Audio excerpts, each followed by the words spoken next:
एक गांव में एक परिवार रहता था। परिवार में सास, बहू और उनका बेटा रहते थे।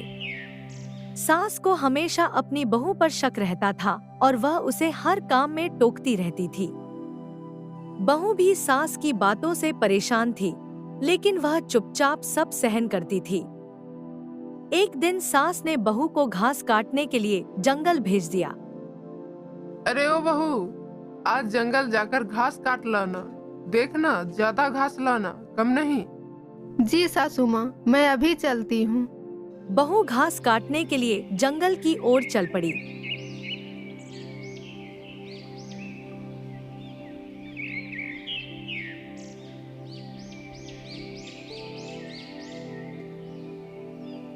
जंगल में पहुंचकर वह घास काटने लगी।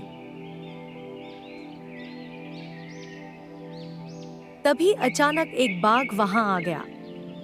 बहू डर गई, लेकिन उसने हिम्मत नहीं हारी। अरे बाघ भैया, तुम भी आ गए। आज तो सासू माँ ने कहा था कि घास काटने जाओ और बाघ को भी साथ ले आओ। चलो, तुम भी मेरे साथ चलो। बाघ यह सुनकर हैरान रह गया।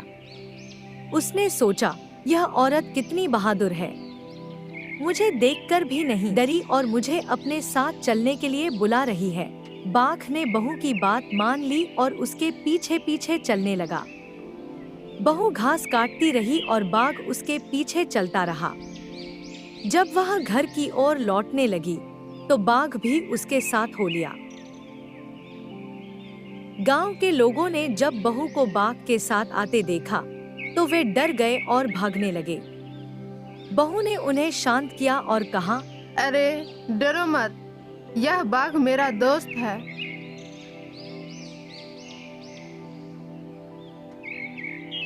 जब बहू घर पहुंची, तो सास ने बाघ को देखकर चिल्लाना शुरू कर दिया।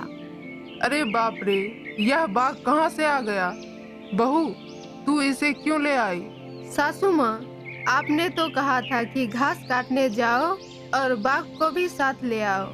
मैंने आपकी बात मानी और इसे साथ ले आई। सास यह सुनकर हैरान रह गई। उसे समझ में आ गया कि बहू ने उसकी हर बात को गंभीरता से लिया है।